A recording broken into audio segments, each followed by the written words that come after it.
Ada sebuah hadis Nabi SAW yang berbunyi, bisa saja rezeki seorang hamba tertahan, ya, ditahan oleh Allah, belum dikasih, ditahan dulu karena dosa yang dia lakukan. Karena dosa yang dia lakukan. Jadi dosa itu bisa menahan. Bisa saja kita mau coba masuk proyek gagal, coba istighfar kepada Allah SWT. Kan? Jadi memang ada dosa yang mengganjal. Intinya begitu. Pernah ada 3 orang datang kepada Hasan Basri rahimahullah, seorang ulama tabi'in yang masyhur. Datang 3 orang ini, dan Hasan Basri ini juga terkenal dengan kesolehannya. Kalau ngomong selalu surga, neraka, rahmat dan taubat dan azab. Itu saja berputar perkataannya Hasan Basri rahimahullah. Jadi orang sering datang ke rumahnya minta nasihat. Ada 3 orang datang satu hari, antri di rumahnya. Yang satu masuk mengatakan, wahai imam, wahai kiai, wahai ustaz, saya sudah lama menikah dengan istri saya ini, tapi belum dapat anak. Sudah 10 tahun nikah nggak dapat anak. Kami sudah ikhtiar ke tabib ini, minum itu, tapi belum juga Allah takdirkan. Apa saran Anda? Maka kata Hasan Basri, perbanyak istighfar. Perbanyak ya, bukan kerjakan istighfar, perbanyak. Terus lisanmu astagfirullah wa atubu ilaih, astagfirullah terus diucapin. Jangan berhenti. Gitu. Maka kemudian keluar orang tersebut. Masuk orang kedua mengatakan, wahai imam, saya sudah lama kena penyakit di perut saya, sakit terus. Kalau sakit saya sampai nggak bisa tahan, rasanya pengen mati saja kena sakitnya. Sudah coba berobat ke sana sini nggak sembuh-sembuh. Apa saran Anda? Kata Hasan Basri, perbanyak istighfar. Perbanyak istighfar. Amalin, pulang. Datang orang ketiga mengatakan, wahai imam, saya sudah lama bekerja banting tulang. Mayoritas waktu saya sehari kerja keras, tapi saya tidak pernah kaya seperti fulan. Ditunjuk orang kaya di kota itu, di kota Basra, di Irak. Apa saran Anda? Kata Hasan Basri, perbanyak istighfar. Pulanglah 3 orang ini. Lalu kemudian istri Hasan Basri bertanya, wahai suamiku, ketiga orang ini tadi butuh satu mungkin dikasih modal, mungkin satu ditunjukkan tabib yang tepat, mungkin obat. Kenapa Anda cuma suruh istighfar saja? Kenapa nggak istighfar diikutin dengan yang lainnya? Dikasih modal, dikasih obat. Kata Hasan Basri, wahai istriku, tidakkah kau dengar kalau mereka sudah ikhtiar dan sekarang tinggal mereka terbuntu, tertutup di sebuah pintu yang mereka tidak tahu bagaimana jalan keluarnya. Maka saya mengingat firman Allah dalam surah Nuh. Surah Nuh ini surah nomor 71 ya. Ayatnya ayat 10 sampai ayat 12. Nabi Nuh alaihissalam berkata kepada kaumnya tentang istighfar. Surah Nuh surah nomor 71 ayat 7 ayat 10 sampai ayat 12. A'udzubillahi minasyaitonirrajim, faqultu astaghfiru rabbakum innahu kana ghaffara. Yursilis samaa'a 'alaikum midrara wa yumditkum bi amwalin wa banin wa yaj'al lakum jannatin wa yaj'al lakum anhara.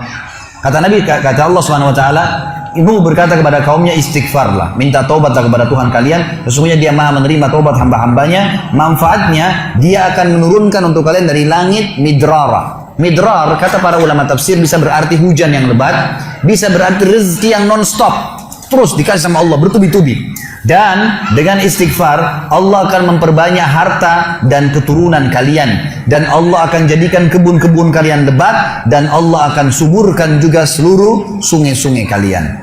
Jadi di sini manfaat daripada istighfar. Ada kisah yang lain teman-teman sekalian, kisah Imam Ahmad rahimahullah. Imam Ahmad rahimahullah dari 4 madhab tadi, Abu Hanifah, Malik, Syafi'i dan Ahmad. Ahmad bin Hanbal muridnya Imam Syafi'i. Madhab yang keempat. Imam Ahmad rahimahullah di akhir hidup beliau ulama besar hadis. Di akhir hidup beliau pernah terlintas di benaknya untuk mendatangi sebuah kota di Irak. Kenapa ke sana nggak tahu. Pokoknya pengen ke sana gitu. Imam Ahmad pergi ke sana. Tiba di kota itu, tapi saya tidak temukan dalam riwayat ini kota apa yang dimaksud. Tiba di kota itu, Imam Ahmad tiba azan maghrib. Lihat masjid, ada satu masjid, masuk masjid itu sholat berjamaah. Orang nggak tahu dia, karena zaman dulu orang tidak ada foto. Tidak tahu lihat bagaimana wajah siapa orang ini, nggak kenal. Habis sholat maghrib, Imam Ahmad duduk sedikit baca Al-Quran. Azan Isya dia ikut sholat. Selesai Isya, Imam Ahmad pergi ke pojok masjid, mau geletak tidur. Marbot masjidnya datang, dekatin. Wahai Syekh. Syekh ini dalam bahasa Arab 3 artinya. Bisa hal ada 3. Bisa orang tua, Syekh. Bisa orang alim, bisa orang kaya. Jadi tidak selamanya kalau antum dipanggil di Saudi Syekh dianggap orang alim. Bisa saja orang tua, gitu kan. Dipanggil, hai Syekh, orang tua maksudnya. Ngapain Anda di sini?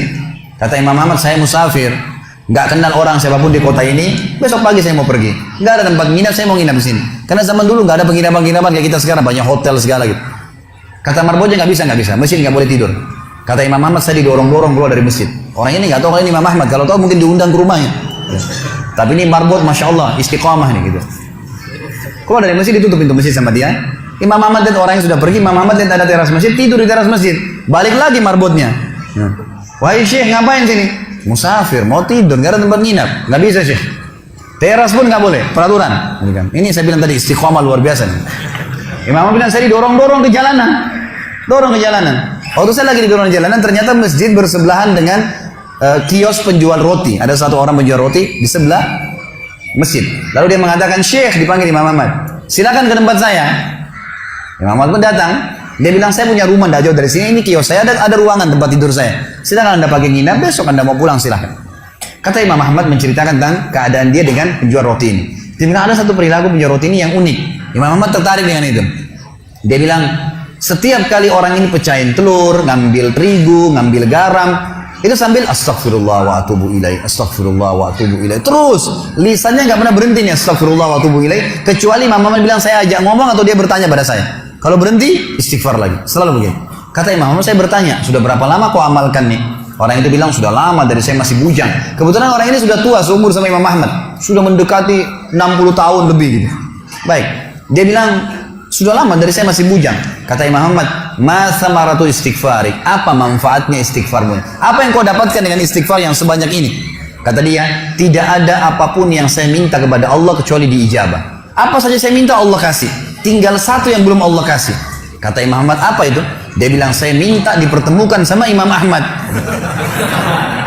Lah ya, kisah nyata. Imam Ahmad mengatakan, Allahu Akbar, istighfarmu lah yang membuat saya datang ke kota ini, tidak tahu kenapa. Istighfarmu yang membuat marbot masjid mendorong-dorong saya keluar masjid. Istighfarmu yang mendatangkan saya ke tempat ini, tempat praktek, ke rumahmu. Karena saya adalah Ahmad bin Hanbal. Saya adalah Ahmad ibn Hanbal. Bagaimana istighfar teman-teman sekalian mendatangkan rezeki yang luar biasa. Permintaan apapun didatangkan. Seorang alim ulama biasa didatangin, ini malah didatangkan sama Allah ke tempat orang ini karena istighfarnya. Jadi memperbanyak istighfar manfaatnya sangat besar. Hadis Bukhari kata Nabi SAW, siapa yang mulazamah selalu istighfar, Allah akan jadikan jalan keluar dari masalahnya dan Allah akan berikan rezeki dari tempat tidak disangka-sangka.